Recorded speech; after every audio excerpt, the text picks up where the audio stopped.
Hello, everybody. It's another edition of Let's Talk Broncos. It's a special edition today. We're going Friday because why the hell not? Zach and I just decided to hop on this weekend because why not? Zach, I think this might be something you're doing in the future. Let the people know. Yeah. I've been enjoying some of the more freeform streams I've been doing. We did some breaking down the Russ contract situation. I think we did some doing some like mock draft stuff during draft season, and had a great time interacting with the listeners. So hoping to bring that back weekly now that my job is taking a little less of my time up. And yeah, so people just could come back, still pinning down a day. Maybe it'll be Friday, maybe it'll be Saturday, but sometime on the weekends, every week, I think we want to have a little more casual stream, a little less structure, and yeah, I'm excited for it. I think these have been really fun to do. Hell yeah, I'm looking forward to it. Well, what's the topic today? We're going 53-man roster type deal. We're going to be looking at what the Broncos' final roster could look like. This is super early edition. We aren't even in the training camp yet, but it's fun. It's fun to predict nonetheless. Zach, well, what are your thoughts going into this thing? Anything stand out? Yeah, I think there's definitely some big ones. I think running back is like a really interesting battle. Honestly, it's like a lot of the interesting positions. Center, of course, has some, and there's some I think on the lines, but it's a lot of the glamour positions, like cornerback has some big questions, wide receiver, running back, quarterback, tight end. Your big fantasy positions, and then I guess the splash positions on defense are where you're going to have the most questions. So it'll be an interesting camp from that perspective, at the least. I'm looking forward to this one, man. I am looking forward to this one. 53-man roster. There's a lot to predict. Zach, you want to just get straight into it, man? Yeah, let's do it. Cool. All right. So Zach made this beautiful presentation here for us. It goes position by position, every player on the roster. If you guys are in the chat right now, let us know if you can see everything okay. Carter's in here. He says, "What's up, fellas? What's up, Carter?" If you guys can see everything, just let us know. Zach, where do you want to start on this thing? Quarterback? Yeah, let's just go top to bottom. Let's just go through the positions.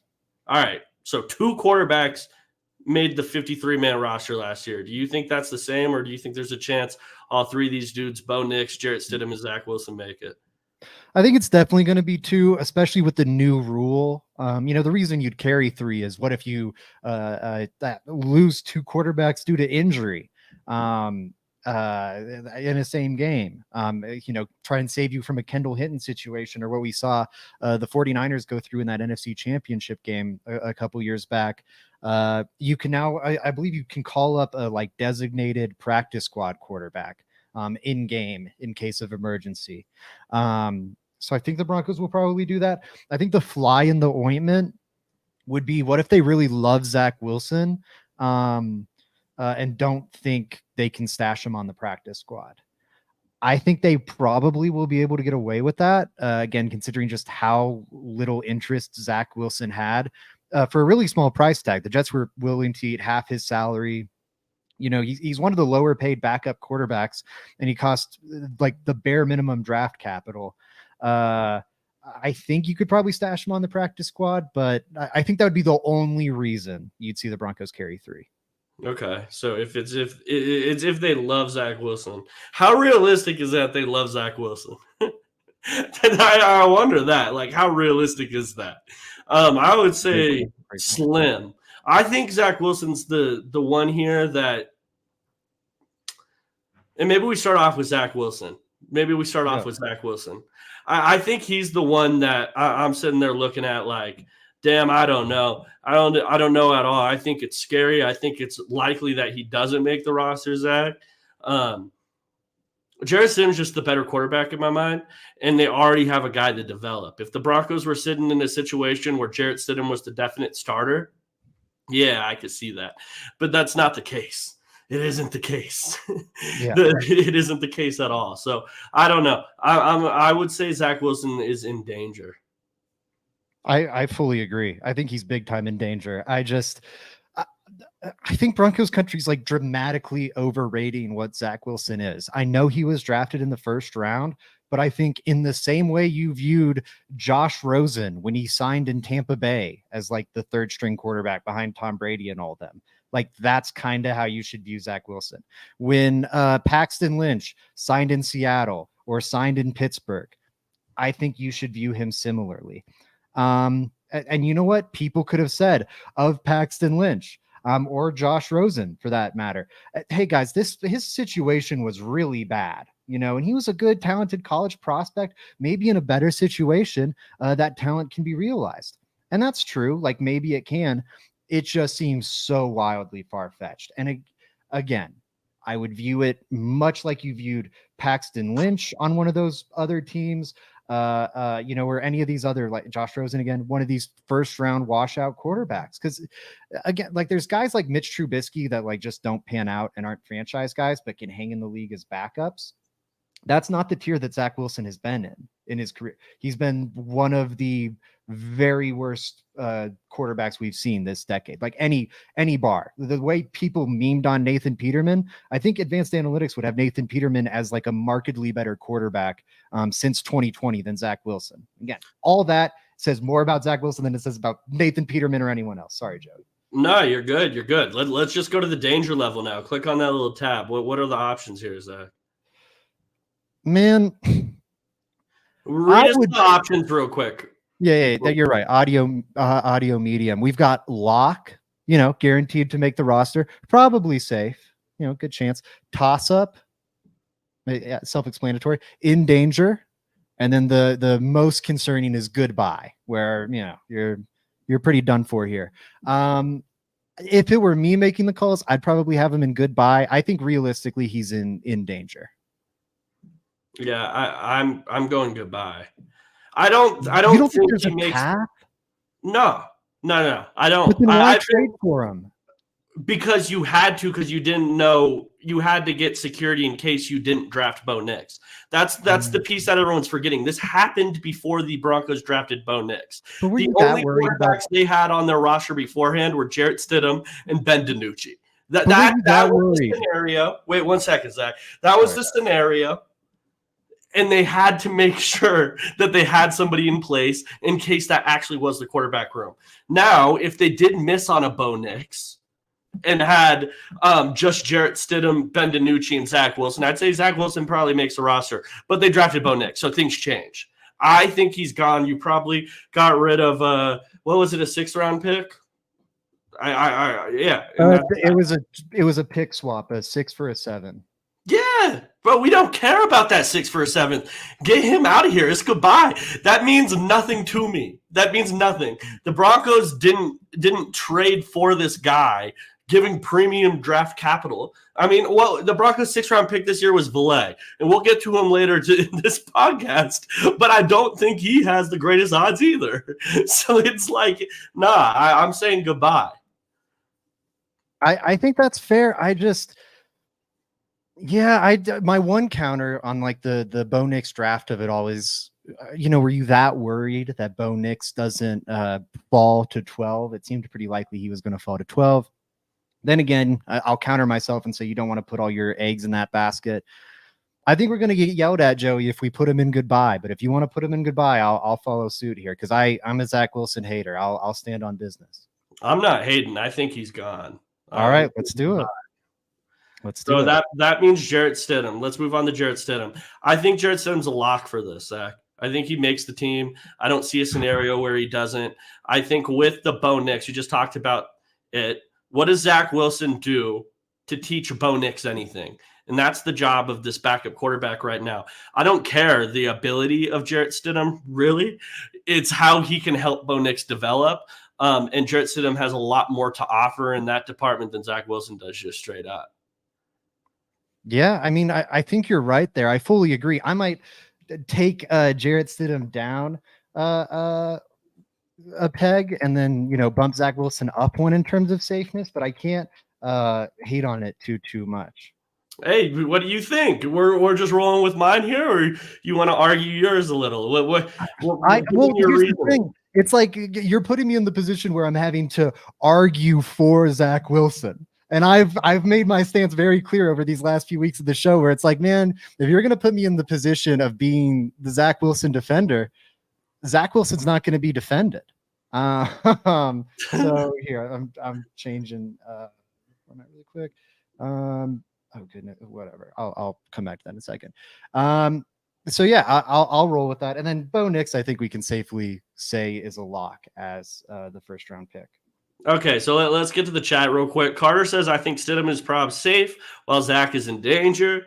Kathy says Wilson gets cut or put on practice squad. This I agree with. I think there's a chance Zach Wilson gets on practice squad. I think that it's honestly a probability that he clears waivers and gets put on practice squad if that's what the Broncos want to do.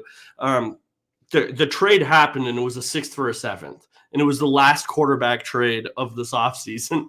No one really wanted him outside of the Broncos, and it didn't seem like the Broncos really wanted him, because if they really loved this guy, they would have made the trade earlier. That's something I would say. And he's not really a Sean Payton guy either.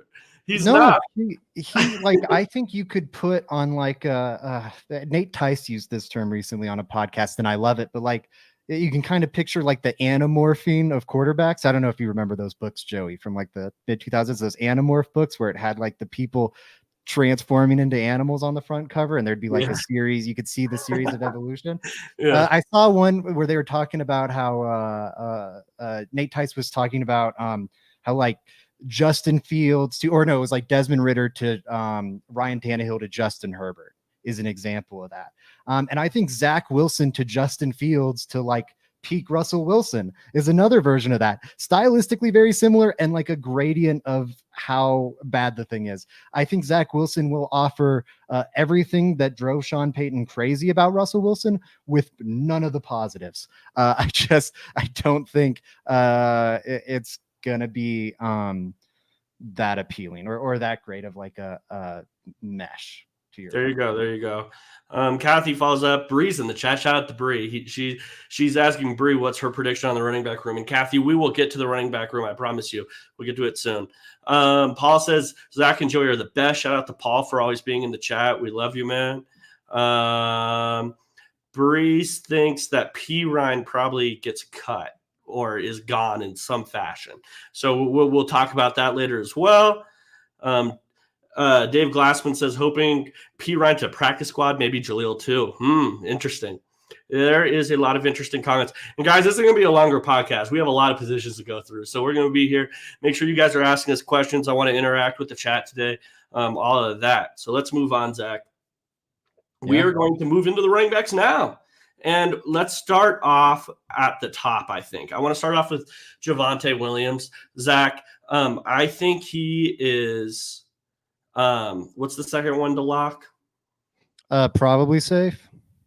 I wish there were, I don't know. I think he's closer to a lock than probably safe. I would too. If we're putting Stidham as a lock, I think Javonte Williams is the lock. I do think he could be in some danger, but I don't like if we were putting this, if we were to graph it out and say locks 100%, toss up is 50-50, probably safes at 75. Yeah, he's a lock then. I think it's like 90% sure that I'd agree. He's here. So here's my thing. It's hard to get rid of him. He didn't have a good season last year. Don't get me wrong. Running the football wasn't his thing last year. Zach, me and you had that conversation before last season in the offseason, this time last year, where we were talking about, hey, that Javonte injury is serious. His vision isn't very great. He relies a ton on his athletic ability. And like, what is he going to look like with that lack of vision and just not being 100%? I think we saw it this last year. That's exactly what it was. So it wasn't great, but I think a lot of it did come because of the injury. It's hard for me to throw him away and say he's not good anymore, but it's also hard for me to bet on him and be like, he's going to be awesome next year. I'm in that boat. Like, I don't know what to expect from Javonte next year. I'm hoping for the best because he's a guy that raises the Broncos floor tremendously. But I don't know. I think you have to keep him because of that uncertainty and just if it does turn out well, how much it raises your floor. It's just an uncertainty. I'm going lock, though, for Javonte. What's your stance here? I would agree too. I think it's probably in that 90% range. I made the thumbnail and I made it that way for a reason. I think Javonte could be in danger. I think it's more likely that Samaje Perine is the odd man out when we project this room, but I think it's very possible that they view Javonte as more redundant with Estime than Pirine maybe, and Javonte ends up being the odd man out. I think in an ideal world, Javonte wins that job and looks great, and you can compound your strengths and really build an identity around this physical run game. That's maybe my biggest wish for this season, is that we get to see that physical run game. But man, I don't know how it's going to turn out. I do think he's going to be good enough that he keeps the roster spot. Especially because the bad version of Javonte we saw last year was like the last month or so of the season. I think he probably will look pretty solid in training camp. Over the first, I think, like 2.5 to 3 months of last season, the Broncos were top 9 in rushing success rate. And I think the offensive line was a bigger part of that than Javonte, but Javonte, was a part of that as well. You know what it was? It was just like his uncanny ability to break tackles. That's just what we didn't see last year. And we saw it the year prior. His knack for just being able to bounce off tackles is ridiculous. And that was the missing piece for me there. Let's see here. I want to get back in the chat real quick. Sorry, guys. Someone was asking, I can't find it anymore. Someone was asking what the status was. Oh, here it is. Samuel Castro. What's the status on the rookie running back from Notre Dame, Estime, Audric Estime? And Kathy answered it down here. Yeah, he did have a scope procedure. He will be ready by training camp. And this is absolutely correct. He will be ready by training camp is what is said to happen there. And let's move on to him with that. Zach, I think he's a lock too. I think Estime is a lock. I would be super, super shocked to see him not make this team. I think pound for pound, he might be the best runner the Broncos have. He might not be the best overall running back, but there's a chance. If Javonte looks like he did last season, I think Estime is the best runner the Broncos have.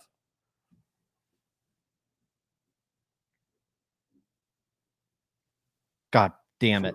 I did it again. I think there's a good chance you're right there, especially like this post-injury form of Javonte Williams. I think, it's very possible that Audric Estime is like the best runner of the football on this team. For Broncos fans that maybe weren't, breaking out the Notre Dame All-22, I think you can expect to see a back similar stylistically, at least, to what you saw from Javonte Williams in that, 2021 season. That was so fun. And in that front half of 2022, except I would say, maybe a little less of an athletic marvel, especially in terms of like maybe burst and explosiveness. But in terms of vision, I think just like the refined aspects, he's a lot better than Javonte in that regard. I think you're going to see less of those like 20-yard gains where he's carrying, 10 Ravens defenders and he shakes some guys off and runs for 5 yards or whatever. I think there's going to be less of that, but also less of him like running into the backs of his offensive line and getting tackled for, Absolutely. 1 yard gain, 0 yard gain. And that's going to be big for a rookie quarterback, keep him in favorable down and distances. Especially when you're running behind what was a good offensive line last year. Like I thought the Broncos offensive line had lapses here and there. It always felt like one player was the guy screwing it up. Overall, everyone had a good year, but on a down-to-down basis, there was like not a lot of consistency in the offensive line, I think, in their running game. But I think Estime this year, I think he's going to be a good player. Let's move on to Jaleel McLaughlin. Zach, where do you stand on him? I'm 50-50 range on Jaleel. Okay, I'm gun shy now. I'm nervous. I'm going to be on mute. I think Jaleel's pretty safe. He's the one that feels like the most different to me. Like maybe Blake Watson comes in and steals his job. Goodness, excuse me. Maybe Blake Watson comes in and steals his job. But I don't like, I could see how you could look at Samaje Perine and Javonte Williams and Audric Estime and go, we really only need 2 of those guys. 2 of those 3. Yeah, because they all they're different. They are different. They have their different strengths and weaknesses, but they're in the same ballpark. of the same archetype, where I think, you don't need all three of those guys. Whereas Jaleel McLaughlin's skill set, I don't think is really replicated on the roster. Yes, Blake Watson is kind of one of those scat back types, but I don't think he has nearly as much juice as Jaleel McLaughlin. I think Jaleel McLaughlin, watching a little Blake Watson tape after the Broncos signed him, I think McLaughlin's a considerably better scat back. I feel pretty confident McLaughlin's going to win that competition. Nonetheless, I don't think I'd put him at lock. I think it'd just be probably safe for me. So, yeah, I guess, Blake Watson, 5'9", 195. Do you think he has a better chance, though, at being more of an every down back than Jaleel does? Probably. So, But like, I think I'm betting upside on my third back. Could that play a factor? I don't think so, because I think what would play a factor in the all around aspect is the special teams. Jaleel might not be that much of a player on special teams, and it's kind of a tough sell for your third running back to not be that big of a player on special teams. That said, I think you've got your all around guys. Like you talk about your all purpose backs. I think Audric estimates that. Like, yes, he needs to improve some as a receiver, but I don't think you have to take him off the field on third downs, at all. I think the same is true for Javonte. I think the same is true for Samaje Perine. I think what you don't have is like an elite receiving weapon. Like, I think Samaje can get the job done. He's a good receiver, but he's also not scaring anybody. Javonte's passable. Audric Estime, might develop to the point where he's passable as a receiver. Jaleel McLaughlin, I think, is a difference maker. Like, they had designer plays for him, I think, as early as week 2 or week 3. I'm trying to remember. I think it was the Washington game, when they first broke out that like heavy package with the hard toss sweep to Jaleel McLaughlin to try to get him in space. So I don't know. I agree. Blake Watson might project better long-term as an all-around back, but I don't think that's what the Broncos need in that room. I think they're set with the all-around, all-purpose backs. I think what they need is someone like Jaleel McLaughlin, and I think he doesn't really have a peer, in terms of that archetype in the Broncos running back room right now. Okay, so where would you put him in this danger level? I'm like kind of in the 50-50 range, because here's my reasoning real quick, is because I'm balancing it with the chance Samaje Perine makes the roster and the chance that Blake Watson makes the roster. That's why I'm giving it that. I think he has the best odds of these three, but these other two also have odds. Like that's why. And I think 3 running backs make it. I don't think that they're going to go 4. So, that's the reason I would put it in the yellow category. Where do you sit, Zach? I'm leaning probably safe. I feel kind of similarly to how I feel about Javonte Williams, if I'm being honest. Like, I think it's more likely than not that they make it. I can envision the world where they don't. And Watson is 24. He's coming in pretty old. I can envision the world where they don't make it, but I think they more than likely do. Estime's the only one I think is a true lock.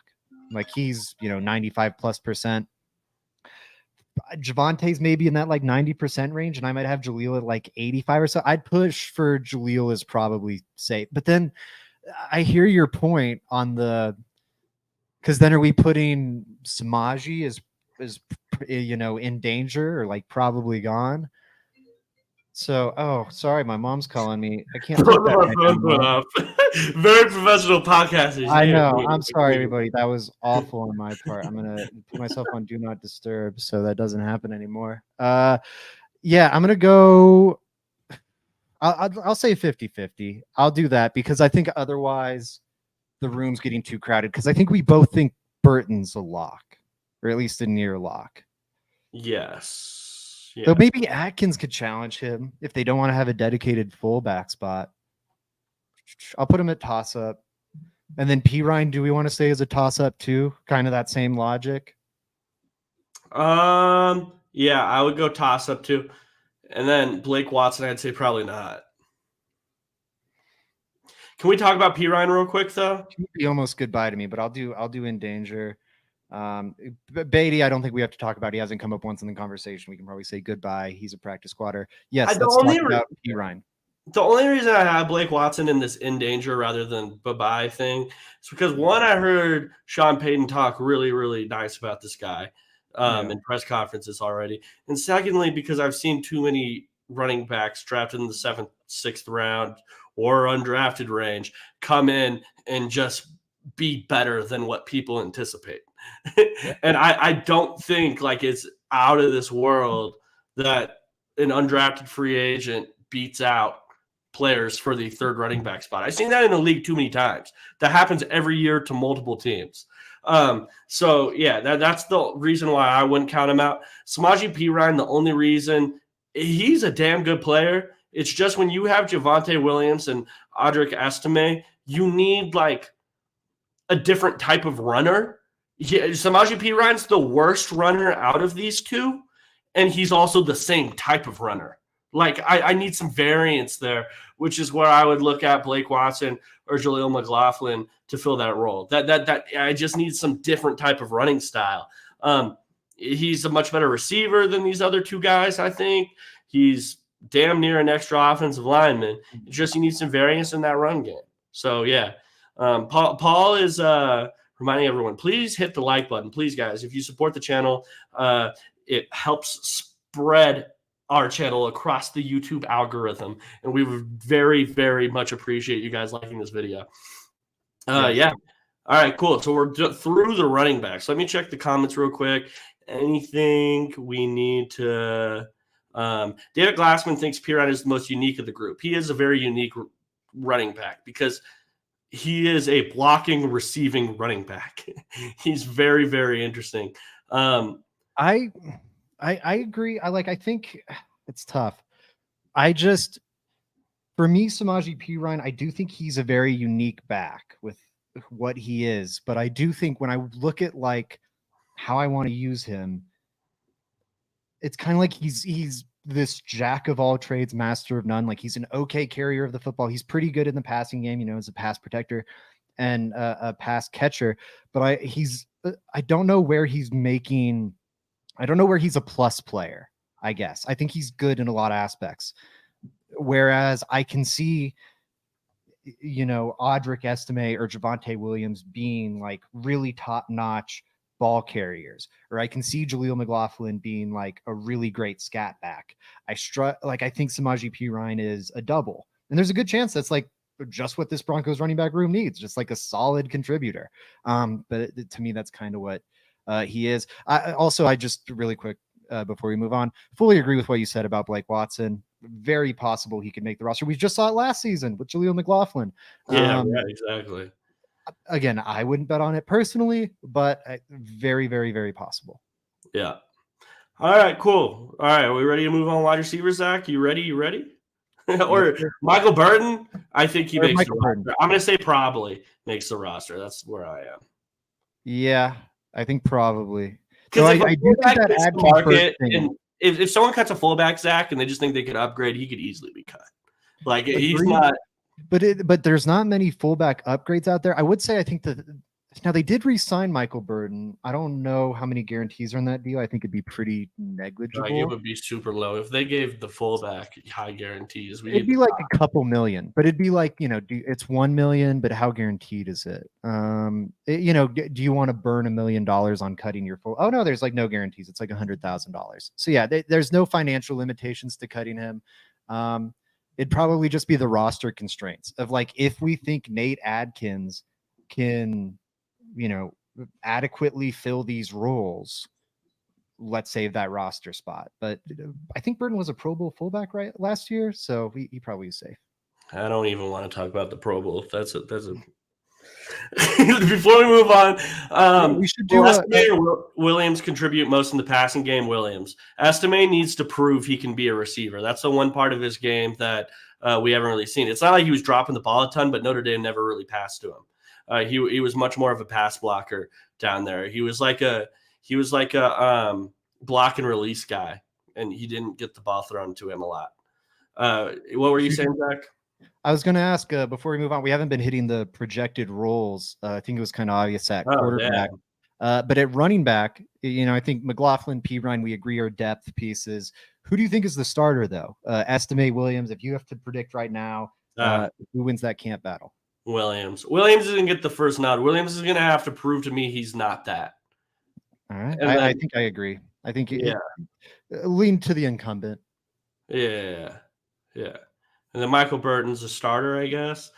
Yeah. It's a, yeah. yeah. If he makes the roster, he's a starter. It's just silly because the fullback might play less than my backup running back, but Yeah. my backup running back's a backup and my fullback's a starter. All right, cool. Tight ends. Nate Atkins. Thoughts, opinions, Zach Segers. Let the people know your strong takes on Nate Atkins, please. I mean, I got some. I had strong takes on Andrew Beck. How could I not have strong takes on Nate Atkins? They're the same person. I'm pretty sure Andrew Beck just changed his name. I think he probably, maybe he's in debt to some sketchy characters. Who knows the reason why? But I think Andrew Beck has just decided to start going by Nate Atkins. He's a good utility piece. That's what he is. He's like on a baseball team where you have the guy who isn't good enough to necessarily start for you anywhere, but like if you have an injury, he can play like 5 different positions, so he's useful for that. I think that's what Nate Atkins is. He's like, and I do think he showed some nice things his rookie year. I don't think he'll ever be like a dynamic receiver or like a plus blocker. But he's a good utility piece. He can make an impact on special teams too. I think he probably makes the roster as a depth piece. Though the rise of Lucas Kroll and then undrafted free agent Thomas Yasmin could make that a little dicey for him. But I think he's I would say probably safe as a depth piece. I'm going. You think more toss up? Yeah.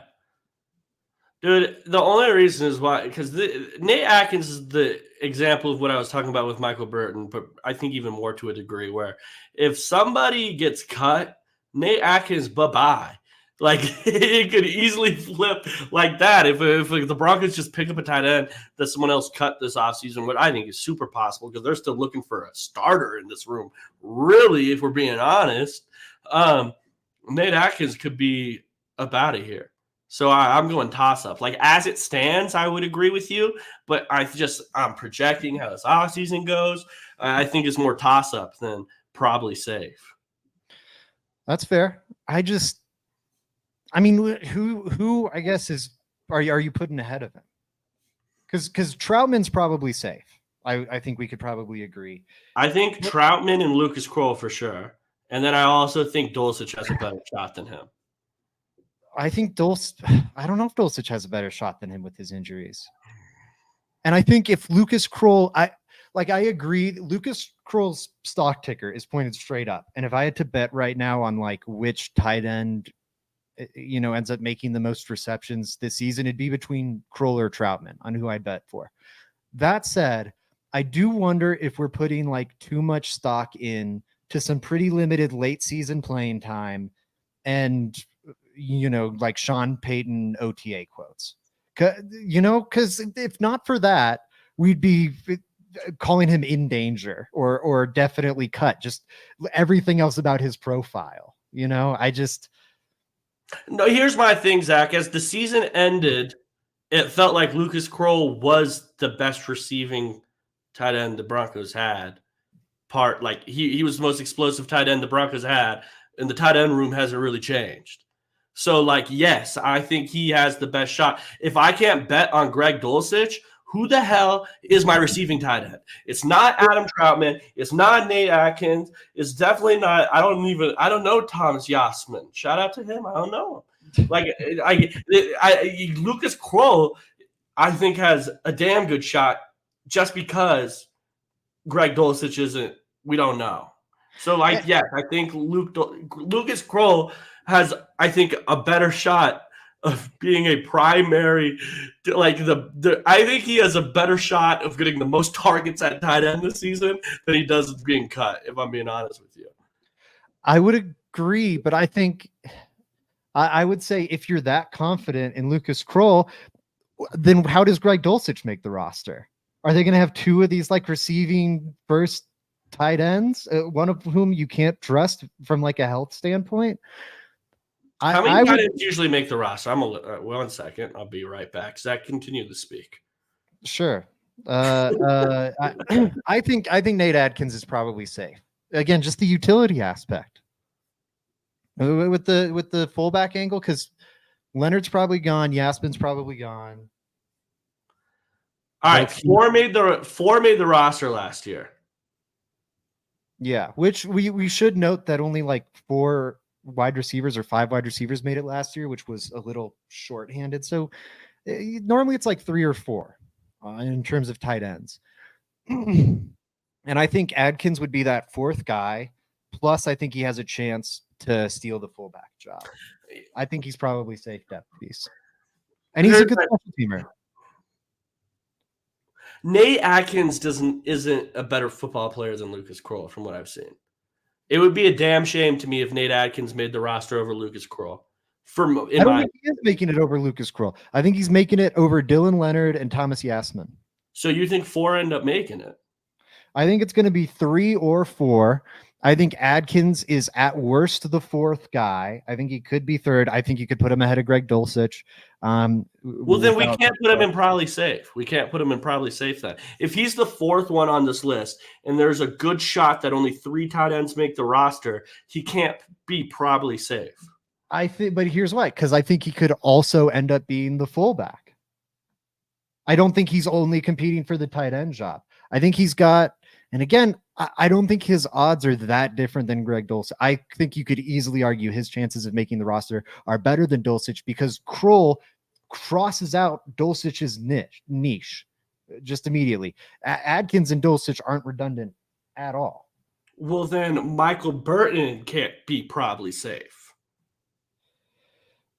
I think they're both probably safe. I think there's like a 75% chance Burton makes, or maybe we can say 80.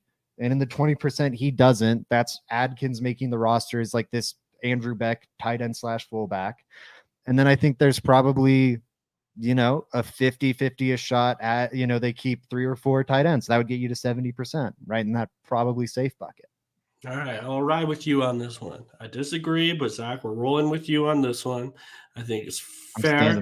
Greg Dulcich, I would say probably safe as well. I'd go toss up on this one, but we can go Nate Adkins has a better chance than Dulcich? Because the fullback thing I just said. If we were just like, I thought your point about he's, maybe the 4th tight end and they're going to keep 3 or 4 tight ends. I thought that was a valid point. I think the fact that he's also competing for the fullback role helps bump him over toss-up stage. I don't think Greg Dulcich is in that bucket. We could put him probably safe. Here's my issue. He's the 2nd best fullback and the 4th best tight end. I just have an issue with that. Like, I don't see how he is probably safe being the 2nd best fullback and the 4th tight end. Like, I get your versatility piece, but I still think he's worse than Michael Burton probably at fullback.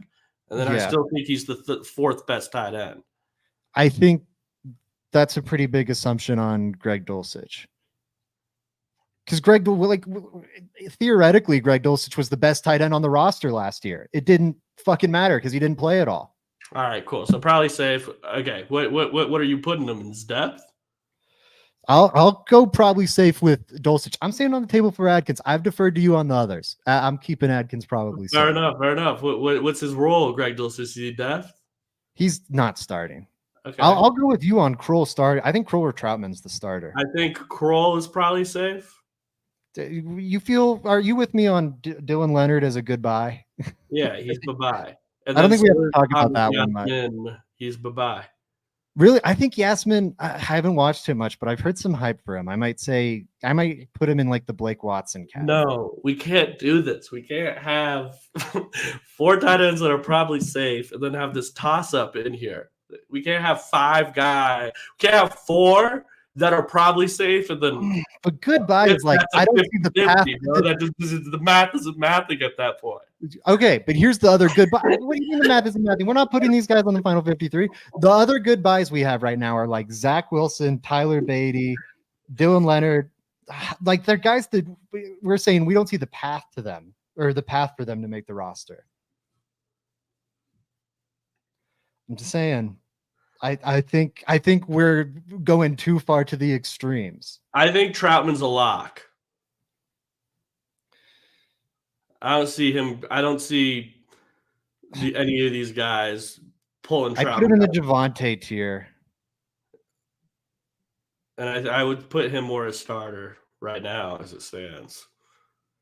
And then Lucas Kroll's probably safe. Okay. It looks crazy, but I like it. It looks crazy because we've got too many goodbyes and locks, Joey. That's the thing. The math won't math if we put it all in pen. You can have some. There's too many locks. We only got one lock. No, we've got 4 locks. We got one in each position, and we got 2 quarterbacks. We only got 1 tight end. I'm talking about the tight end room. But let's move on to wide receiver. We're fine. You're so wrong here. We're absolutely fine. We're good. We are fine.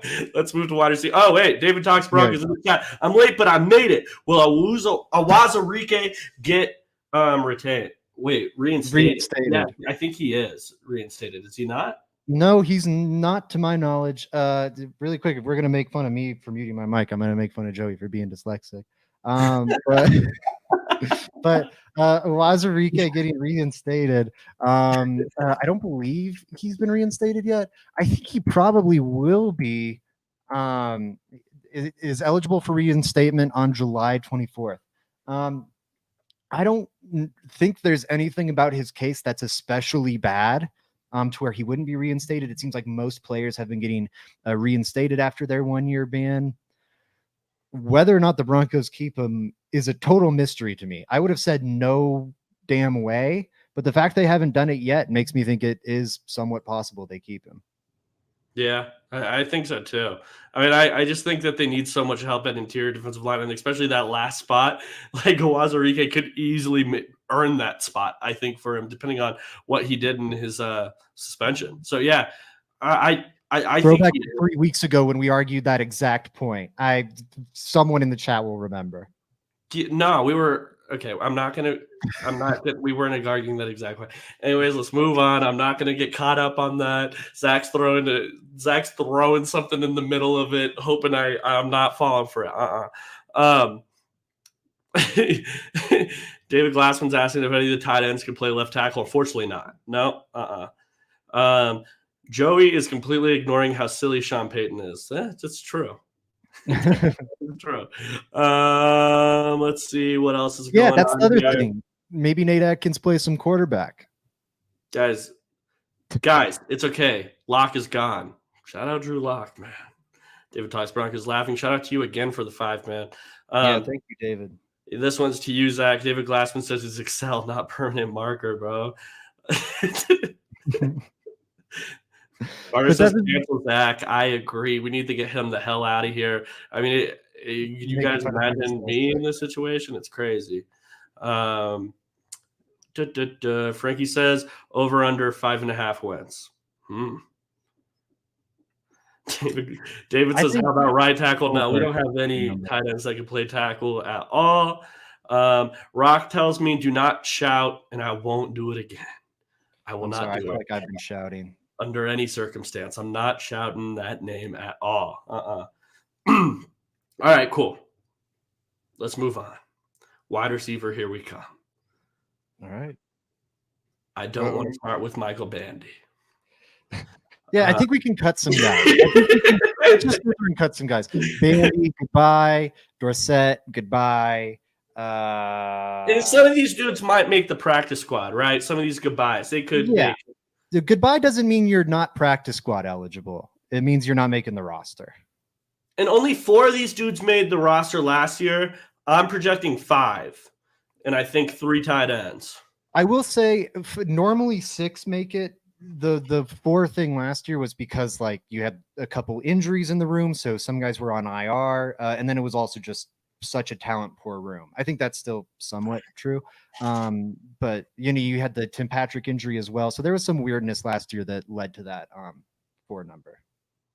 Okay, that was really weird when it was 4, and then remember people got hurt, and then Philip Dorsett was on the practice squad and had to play immediately right after. It was insane. Carter says Valet starter or I riot. Let's move to Valet for Carter here. Is he a starter or should Carter riot? Zach Seegers, what do you think of Devon Valet, who I believe is 20? What is he? 26?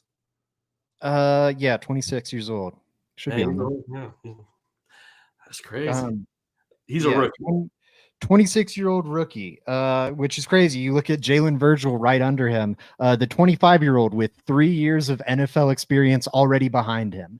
Like it's rough. I think Valet seems like maybe he's a bit of a find. I'm gonna keep holding my breath on that one, but early returns seem positive, right? I think he's in danger. It's tough because we're starting at the back of this room. Yeah, maybe we can come back. I would say in danger for now. Yeah, I think in danger. I think in danger too. I just know Zach too well. I know it's like if I told him that a rookie is 26 years old, I already know what he thinks. Like it's not just, oh no, he probably doesn't make the roster. It's I have a rant about how bad that is. No, I don't. Honestly, I don't have that on Valet. I think like there's like problems with the draft strategy for so many reasons. Like this is a guy that didn't consider entering the NFL until he was 26, going up against a bunch of 19-year-olds. Like in 18-year-olds, I think it's easy to forget this because they're like entering the NFL. Still growing a lot. Like they're still kids. They're not like full adults yet. So I don't know. Yes, 26-year-olds like go to a Y or whatever and like play pickup basketball and watch 26-year-old top end athletes go up against 18-year-old top end athletes. I'll bet on the 26-year-olds most of the time. So it's always troubling when you see a player not really get draft consideration until they're 26, and then even then it's a yeah. But this is the rant about drafting the guy. This is the rant about drafting the guy. If he makes the roster at this point, I don't have a problem with it because it's like I could see him filling a role. He could totally be one of the 6 best guys because he's damn near 26. Yeah. I love it. This is exactly what I wanted. This is the energy we need here at Let's Talk Broncos. Okay, yeah, I think in danger is exactly where I sit on Valet.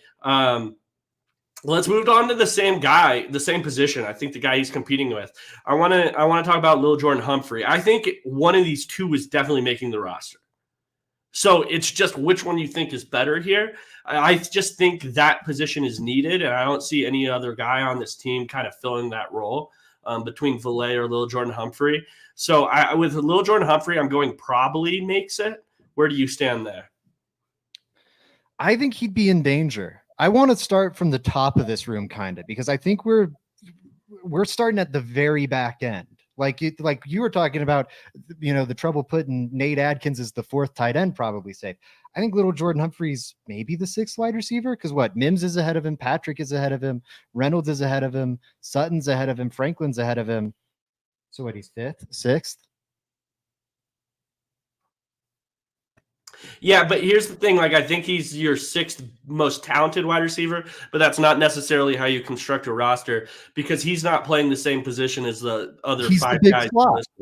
He's the big slot, which is what Josh Reynolds is going to be, which is what Tim Patrick projects to be, which is what Devon Valet projects to be in this offense. I don't think like it's that unique a skill set or like a niche, not to keep overusing that word, but like I don't think it's different. I think he's got plenty of competition. I think he's got plenty of competition for that role in that. Yeah, but here's the thing. It's not just big. Like what Lil Jordan Humphrey is filling out there, I don't know. It just depends on how much he actually values that skill set and why Lil Jordan Humphrey got on the wide or got there last year.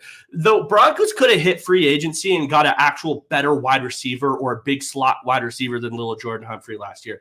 The issue is when you look at blocking big slots, he was better than those other guys, and clearly Sean Payton valued that aspect of it.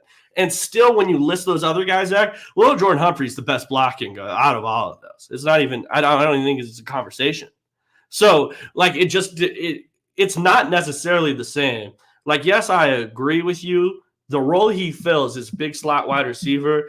But if you are saying, hey, I really want like elite blocking there, I mean, people are going to laugh. Hey, it's a wide receiver. Ha ha. Well, the Broncos are sending him in motion, cracking defensive ends. They're doing all different types of stuff with that role.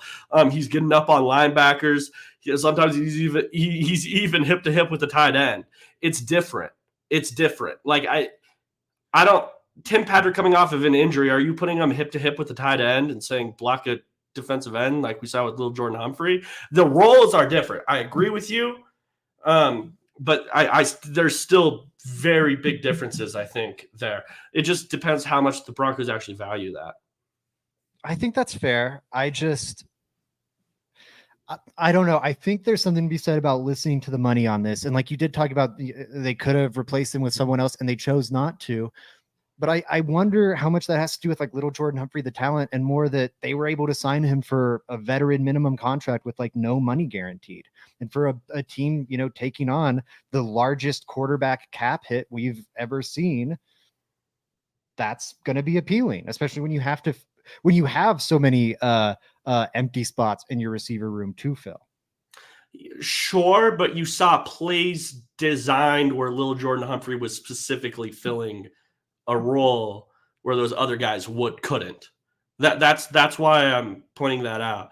Like if he was just playing big slot, I would agree with you, but he was more in a blocking role. It was more similar to tight end wide receiver kind of hybrid deal than it is just big slot wide receiver. I don't know, and things could change. Maybe the Broncos just value the talent. So you've convinced me a little bit though. I would put him in danger as well. We can meet in the middle and go toss up. You said probably safe. I said in danger. I think okay. And then, okay, fair enough. Brandon Johnson, what is your opinion there? Could we start with Sutton or so and then work our way down? Sure, Sutton's a lock. As long as he doesn't get traded, he's a lock. I'd say probably safe because of the trade thing, but the trade seems kind of unlikely. I don't know. We could go lock. I know we're going to get a comment about that one. But yeah, trading's the only way he doesn't make the roster. Troy Franklin, I think we both think he's a lock. Marvin Mims, lock. Josh Reynolds, lock. Fair. Right? Yep. And I don't know what has to be said about like Troy Franklin. Even though they drafted him in the 4th round, they traded a good bit up to get him. They'll keep him around this year. I'm really okay. I like where we are right now. So let's do the depth too real quick. I think or the projected role.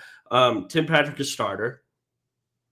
Oh, Tim Patrick. Oh, let's do Tim Patrick. Or not Tim Patrick, Courtland Sutton starter. Okay, yeah. My bad. Sorry, I misspoke. Josh Reynolds is starter. I think he's a starter. I think Mims is starter.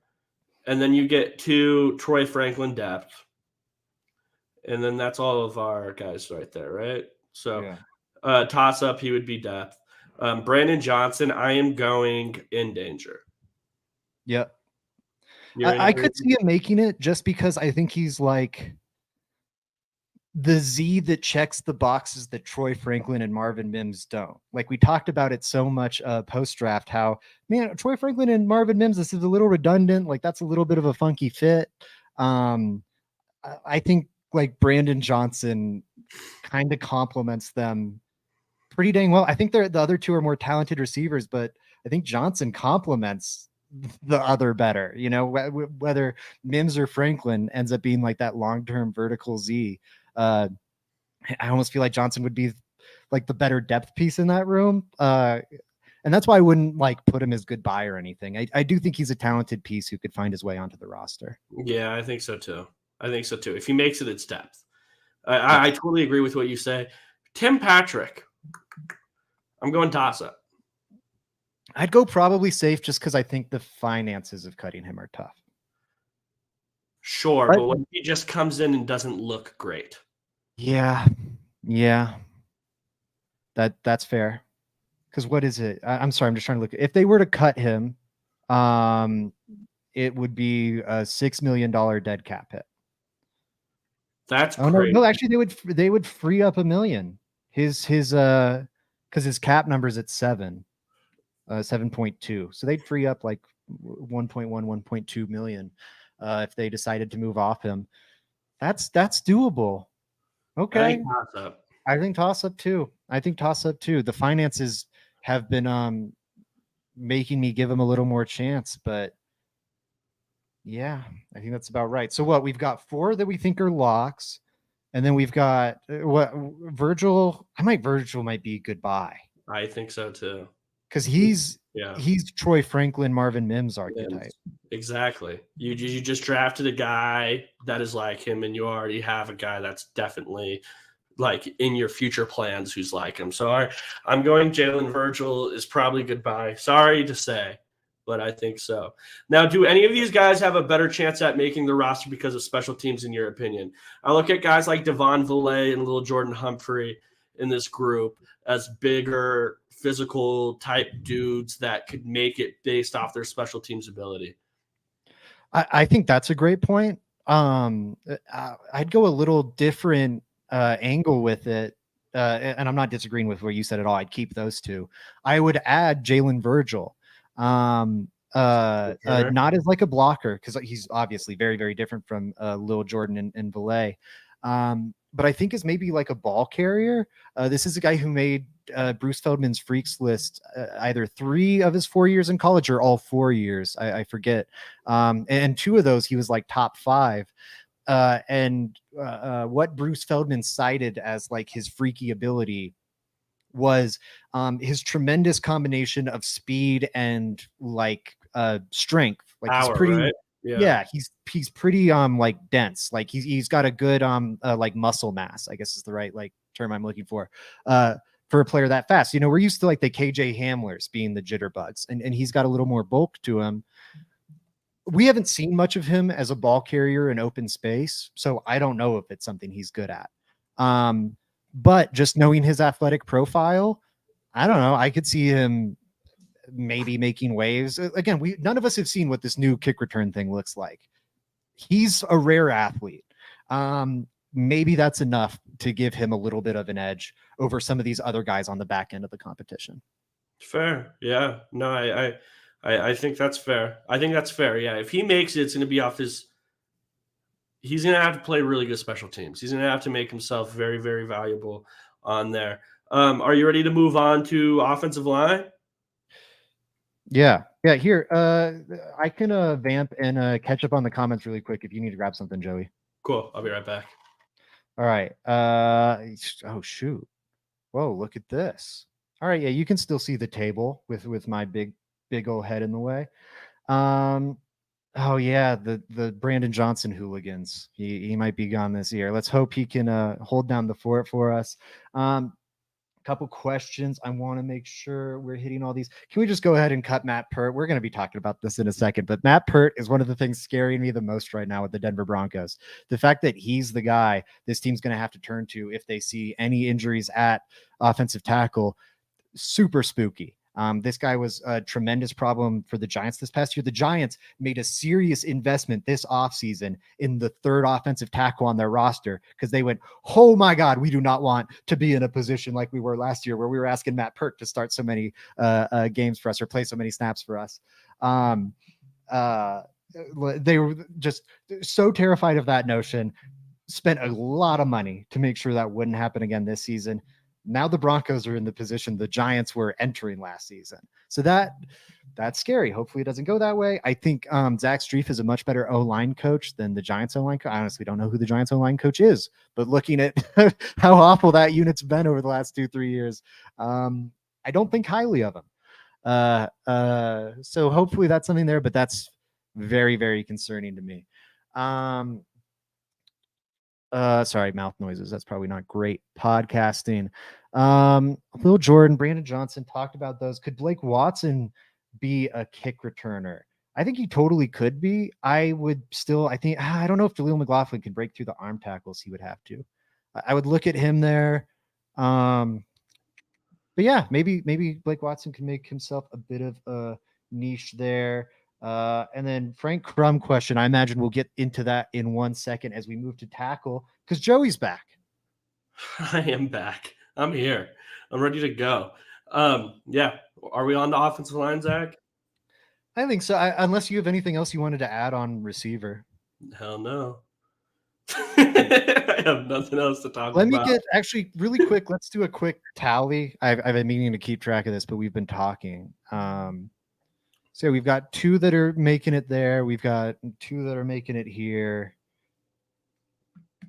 Make sure we don't go over 53. That's kind of what I'm trying to do. It's hard when you got 7. I'm just kidding. That'll get us to 4 more.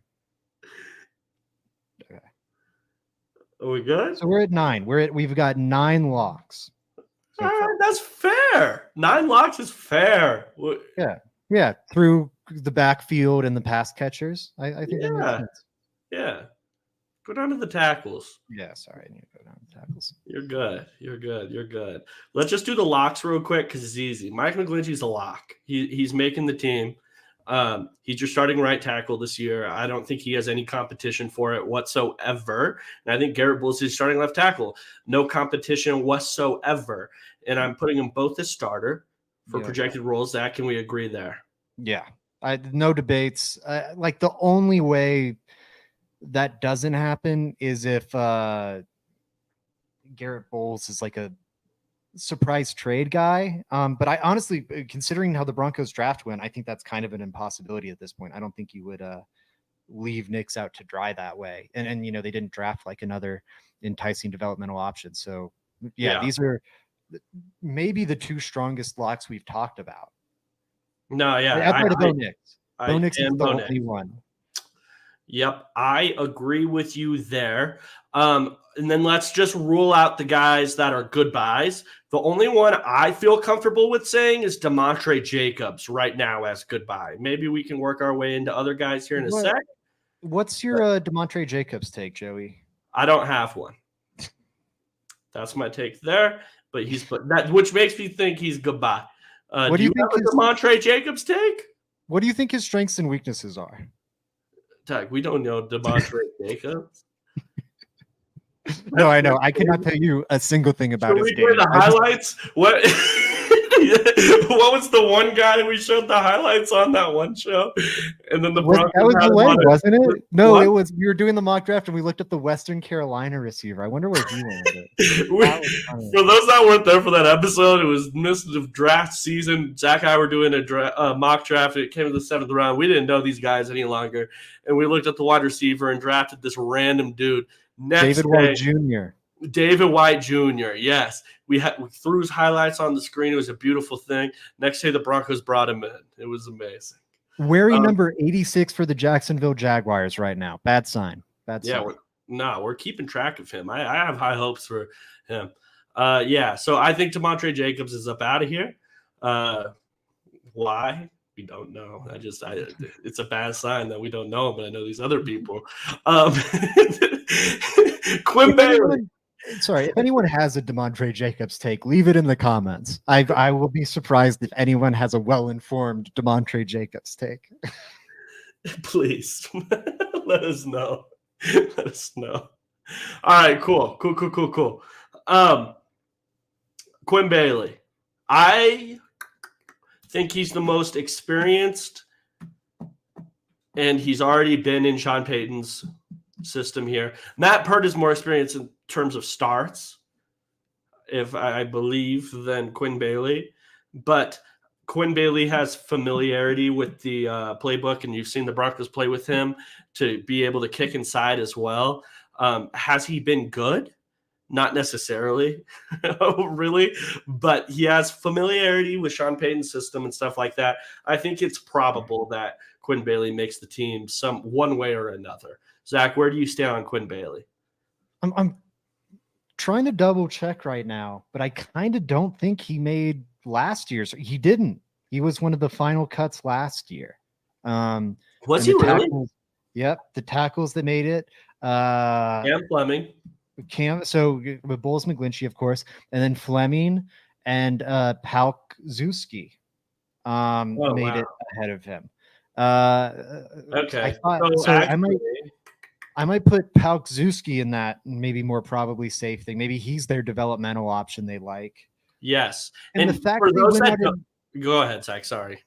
And then the fact they went out and signed Matt Pert, to me, I think he's in the same ballpark as Quinn Bailey. I think I might put all three of those guys as a toss-up. I don't feel great betting on. I don't feel confident that Quinn Bailey. Maybe Frank Crum would be the least likely. Maybe he's in danger, and then the other two are toss-ups. But I think Bailey, Crum, and Pert are kind of all in the same ballpark. And Paulzeski, what is it? How do you pronounce his name? I was saying Palkzuski, but I don't know if that's right. Let me look it up. Paulzeski. What I know about him he was a rookie last year, I believe, Zach. Yep. And he definitely has the traits of a starting tackle, which is hard to find. Usually those guys don't go undrafted. You have starting quality, starting traits, you're going to go in the draft. So, him making the team last year leads you to believe that the Broncos really like this guy. They have high hopes for him, especially bringing that they have Zach Strief last year. Of course, they're bringing him over this year. I would say he's probably making the roster this year. And he is a guy in the preseason that now I really want to highlight and look at. I want to know what he's all about after him making the team last year. So, I'm interested in that one. I'm very, very interested in that. I'm saying probably safe as well. So Quinn Bailey, do you think that's a flip now? Do you think that's 50-50? I think it's a 50-50 because they'll probably carry 4 tackles. The nice thing with Bailey, I thought he was a terrible guard, but they've experimented at least with him as like that tackle guard swing. There's the pronunciation, everyone. It's like Pal, like your friend, Palk Zuski. They'll probably be saying that name this year, so learn how to say it. It'll be a bad sign. If we're saying a lot of Palkzuski, that means that he's causing a lot of sacks. It's a terrible thing. We don't want to know his name. I'll say this, though. I think odds are you're going to be playing a backup tackle for a game or two this year. I think I'd prefer it. If it's Palkzuski, that means he beat out Matt Parrott. And Matt Parrott's the known, and Quinn Bailey are like the known commodities in this room, I feel. And we know they're not very good. So I would like Palkzuski to beat them out because then that means he's better than, those known commodities. Well, if Matt Parrott remains the best option, I know what Matt Parrott is, and it's ugly. Isn't it Matt Parrott? We're just fucking up the names. I thought it was Parrott, but it might be Parrott. Shatter, you know this one, let us know. I think it's Pert. I remember him from UConn coming out of college. He had some hype behind him. Okay. I remember him too. I liked him a good bit coming out. That was a big miss for me. Okay, so let's go Quinn Bailey, Zach. Let's put him at toss-up. It's Pert. Let's put Quinn Bailey in toss-up. And then his role in depth. Yes. And then, yes. Okay. For Palkzuski, let's put him in depth as well. And then, okay. So here's an interesting one. You think it's toss-up. So you think I think this is fair. I think it's between Matt Pert and Quinn Bailey for the other tackle position there. Plus Crum just is awesome. I'd agree. I think those two are the favorites. They're probably battling out for that 4th spot. Unless, Crum is a UDFA hit. Yes, I agree. And the thing is, Matt Parrott's contract is really small. They did just sign him this year, but only $300,000 guaranteed. They would cut him and save money, about $1 million. So very feasible that they could cut him even though they just signed him. Yeah. Okay. There we go. I think that's definitely fair. Okay, so and then I'm not just ruling out Frank Crumb though. That's something Oh I no, to do. I would almost put him as toss up too. Maybe like maybe he is a shade below the other two, like in danger just because he's a UDFA. But But this is definitely practice squad preferred. This is a guy that if he doesn't make the team, the Broncos are going to probably want to bring him on practice squad, and he has a chance at making the roster again next year. I would say for a guy like this. Do you agree? yes. Oh, totally. Like I think he might be the undrafted free agent most likely to make the roster. We'll get to this when we talk about specialists. Big whiff for me on the UDFA punter. He's already cut. But I do think the tackle Frank Crumb, Lavelle Bailey, I still think are more likely than Blake Watson personally. Okay. I So I think that covers us on tackles. Will Sherman, Sherman, I think he was a he might college be, tackle. Yeah. And then they might move him into guard. He's kind of the tackle guard swing that they have. I think he's up out of here. I'm saying goodbye. Yeah. They kept him around. I could maybe put him in danger, but I think you're probably right. Okay. Now we're off to the guards. I see 3 that make this already. How many guards usually make it 3, right? I think so. I don't know. Here, I've got the Broncos old roster. Talk about the guard really quick, and all right, cool. So Quinn Miners. I think Quinn Miners is definitely the best offensive lineman part of this group. I would be absolutely shocked if he wasn't a guy the Broncos kept around this year. I mean, this is the building block. Next to Patrick Surtain, Quinn Miners, I think, has the most promise on this roster. And if I'm being honest with you guys, I think that, like, for how good he was this last year, he could be better. This is the year where he could cement himself as one of the best guards in football. Not just a damn good guard with some promise. This is the year right now where, I mean, I don't know if it shocked me. Could he be an all-pro this next year, Quinn Miners? Like, I that could happen. I wouldn't rule that out. He has all the ability to do that, just putting it all together. So, yeah, I think Quinn Miners is the easiest lock next to Garrett Bowles and Mike McGlinchey, but he even tops them far that we've done out here. Yeah, I fully agree. He's an absolute lock. I don't think it's crazy to think he could be an all-pro because it's not just the talent, which you hit on. I think he's going to be in position to do it. This is a team that I think is going to be run first, and I think their offensive identity is likely to be a physical run game. And, you know, when these commentators or like play-by-play guys or whatever are talking about the Denver Broncos, during a game, it's going to be a lot of highlighting Quinn Miners and be like, this is a guy that, really sets the tone for this offense. You're going to hear that about 17 times this season. Who was that announcer no one knew this last year? It was during one of our games. He just hyped up every player he talked about. Do you remember that guy? Ooh, I don't know. James Lofton's the one that always drives me crazy. But he was like a backup announcer. Like something happened to the regular one, so this guy came in. And he was it was crazy. bad. Okay, so Quinn Miners, put him as starter, put him as lock, all that good stuff, Zach. And then let's move on to Ben Powers. I also think he's a lock. I don't think there's any way that he doesn't make this team this year. Yeah. Starting caliber guard, he makes it. So Calvin Throckmorton. The man, the legend. Oregon. Yeah. Oregon guard. I don't know. Like, I think he's probably cut. It's gonna be him or Sam Mustafa as like the veteran depth interior offensive line pieces. I told Joey to talk about a guard as I looked up what last year's roster looked like for the Broncos.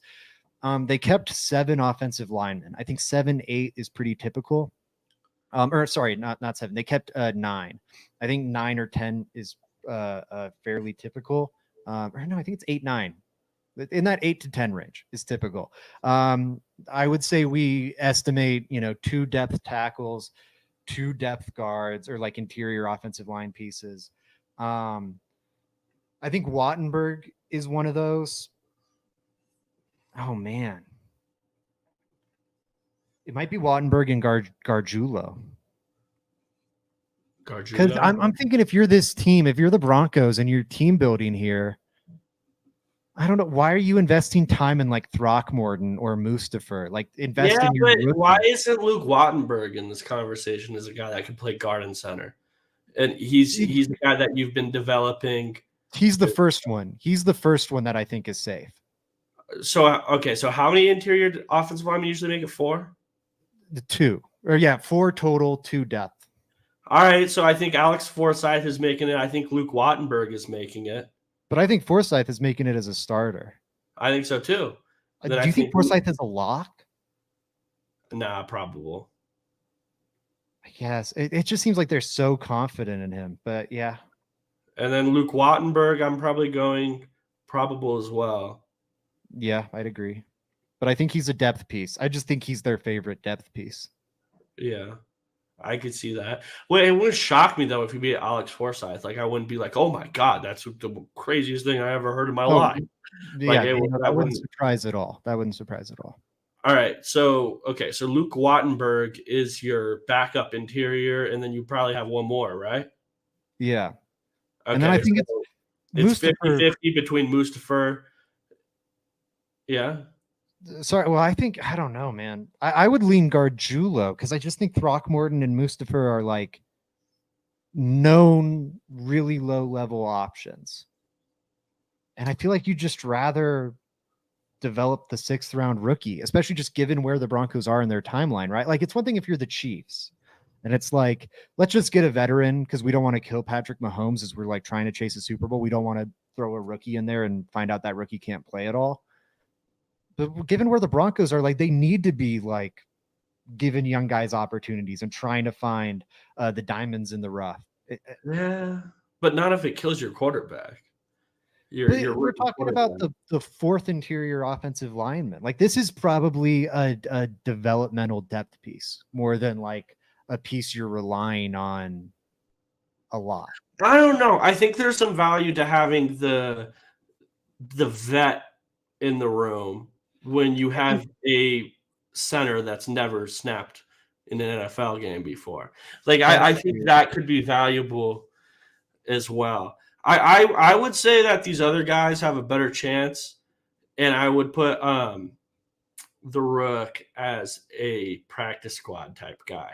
And I don't think it was going to pick him up unless he really impressed in the preseason. And then my chance could change, my stance could change. But as I look at it now, I just think they've got more invested in him, like, than the others. What do you think about putting all 3 in danger? All 3 in danger. Yeah, I mean, they're all in danger. Yeah. Because would it even shock you if they found a different interior offensive lineman that they signed this offseason? Like, that wouldn't shock me. It wouldn't surprise me if they cut all 3 of those and we're like, okay, that wasn't it, and then sign a different one. Yeah, I could see that for sure. All right, compromise. Look at us go. It's looking pretty good so far. Well, we've got 2 more locks in the tackle group. On the offensive line, how many locks do we have? 4?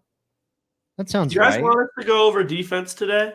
Let us know in the chat if you guys want this all in one pod. Oh, that's a good point, Joey. Maybe we hit specialists, we wrap up questions, and we finish the defense next week, because we're an hour 20 right now. We're an hour 20 in. I think this could be fun, splitting this into 2. I don't know. David talks Broncos saying yes, please to today. I don't know. fun. It's fun, but I also think this is good. I'm sorry, people. I might drag out the content. I might do, Yeah, what they do on TV. that's Come back turning into next a week. professional podcaster up like all of a sudden. I don't know what's happening. But we could do let's do specialists. Me a little compromise. All right, let's do specialists. And then we'll hit defense next week for you guys. And we want to do this another weekend special, Friday special or Yeah, something, I'll Saturday, plan something on like that. circling back next week weekend sometime. And by the Sorry way, to guys, bring if you guys while you're all here, before we get into the specialists, if you guys like these little Friday episodes or these weekend, we could hit on a weekend. Let us know. Just let us know in the comments right now. Like the video, do something. Just tell us you like this, and we'll continue to do it. Yeah, I mean, That's this great. is just all for you guys, and this is fun for us too.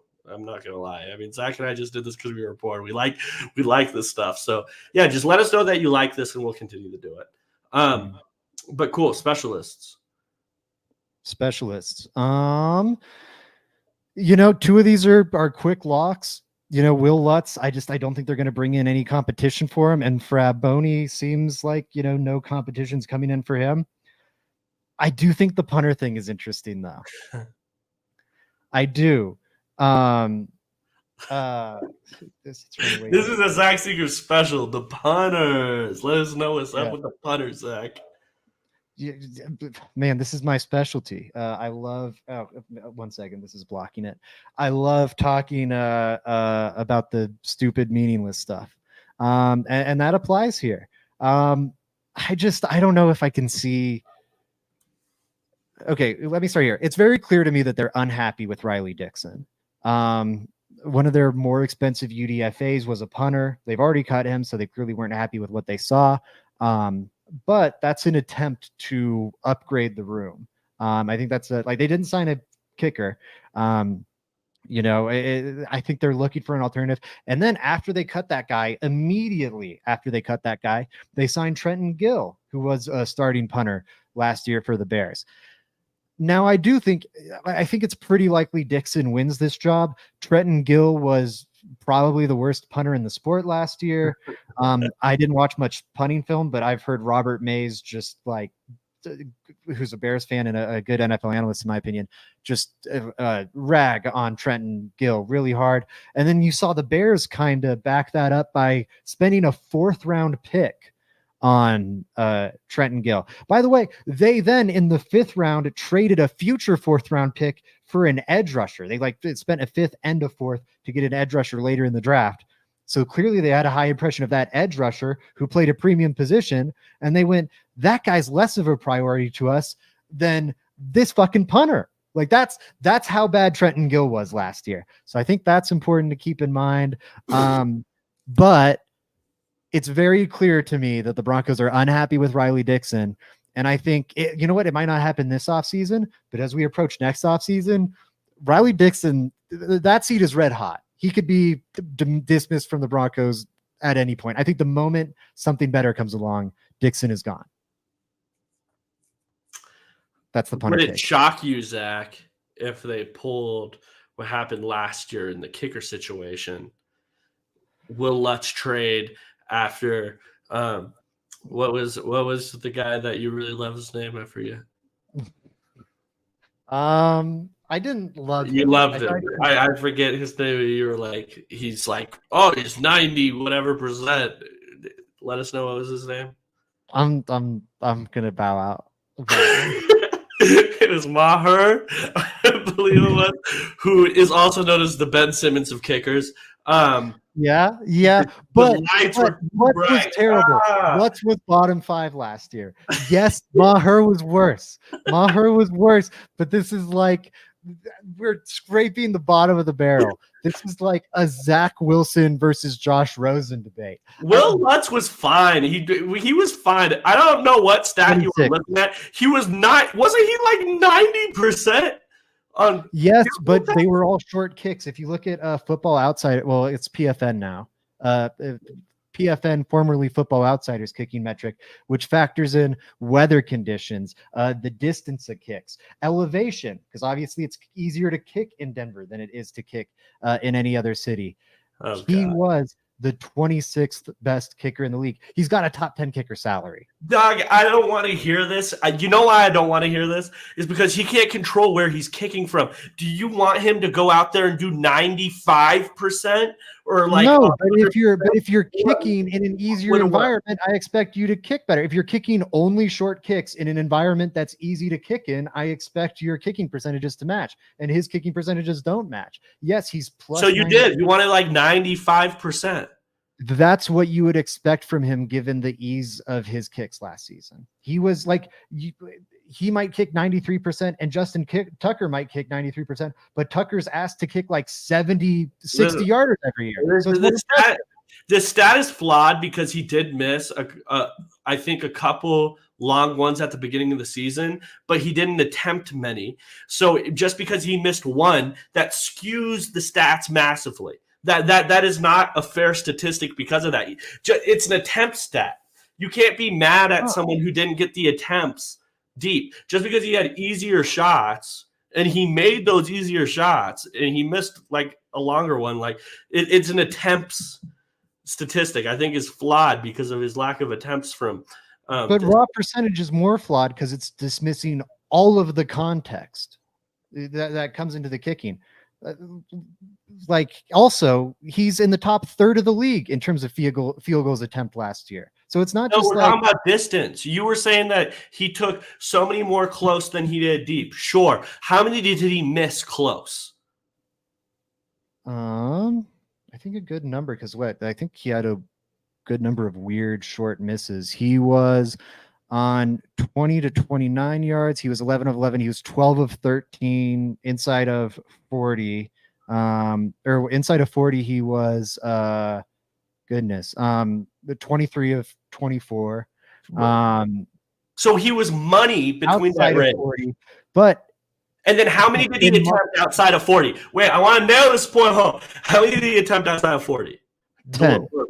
And then how many did he make? 7. So is that bad? Yes. In the modern NFL, when you're kicking at elevation, kicking 40 yards in Denver is kicking like 35 everywhere else. Yes, it's not that great. He also, if you want to get his percentage, he was not north of 90%. He was at 88%. In terms of raw kicking percentage, he was at 88.2%. That is worse than Riley Patterson. That's only noticeable because Riley Patterson was cut by a team last year and then re-signed. He kicked a little bit better. It sounds like a lack of attempts issue from deep. If you messed up one time, it affected greatly. Like if he was 80% 40 plus out because that's not he missed one, like it's a lack of an attempts issue. We need more attempts. Everything was in, but he can't control where he's kicking from. No, but anyway, if you're kicking short kicks, you should be making them at a higher rate. He only missed 2. It's 3. In between 70%. 70% on kicks plus 40 yards is not good. That's a lack of attempts, though. Anyways. It's not, though. It's not. That implies that, like, all these other kickers have 20, 40-plus yard field goals, which they don't. 10 is totally normal. Is it totally normal? 10 is, like, average amount? I mean, I'm trying to add it up right now, but what? Nick Folk, he had the best kicking percentage in the league last year. He attempted 12 such kicks. Kaimi Fairbairn, second in just raw kicking percentage. He had 8. Brandon Aubrey, the Dallas kicker, who was awesome, had 14. Harrison Butker, who the Chiefs don't want to expose to contact, is at 12. Cameron Dicker is at 18. Jake Elliott is at 15. McLaughlin is at 11. Boswell 15. Santos 18. Zerline 19, Hopkins. Sounds like a lack of attempts to me out here, my boy. Well, I've said like a few guys that are way over. There's way more in that ballpark. Okay, we need to move on. This is when Zach and I when we get stuck on stupid stuff. Also, you know why they're not kicking all these long range kicks? Because they don't trust them to. They're not. You know what? When you have a kicker that can kick long range kicks, you're more prone to try 40 plus yarders and 50 plus yarders rather than go for it or punt. Here we go. Let's move on. I'm gonna be the person that moves us on here. Okay. All right. So you put the long snapper as a lock. Who's stealing his spot, Joey? Me or you, probably one of us. All right. Do we have kick returner on here? Punt returner? No, because I don't think there's like an exclusive one. I think they're in the wide receiver bucket or the running back bucket. Fair enough. Dude, we lost like 6 people the moment we started arguing about punters. Welcome to Let's Talk Broncos. The real ones love it. You're not, if you also, the kicker analysis, you shouldn't be showing up for like, man, let's find out who's better. I think the joy is our silly bickering over fucking Will Lutz. Anyways, guys, this was a beautiful podcast. I had so much fun today. David's laughing. Sink says this is the content we're here for, arguing about the kickers. That's what we're doing. Kicker stats, analytics at that. Like, what the hell are we doing? Anyways, amazing podcast today. Thank you guys so much for joining us. Longer pods. This is a style Zach and I kind of want to take on. Whether it be one of us or both of us or whoever, Let's Talk Broncos. This would be fun. If you guys are here for the longer podcasts, it would be fun to do them. So just let us know. I'm looking forward to NCAA, the video game coming out. If any of you guys want that, I want to start streaming that as well. I want to take on Broncos' biggest content creators and cook them on this channel for everybody. So if that's something you guys are interested in, let me know as well. Make sure you guys are checking out Let's Talk Broncos. Thank you guys again for joining us. And until next time, go Broncos. I agree with you, Peyton. That's why Let's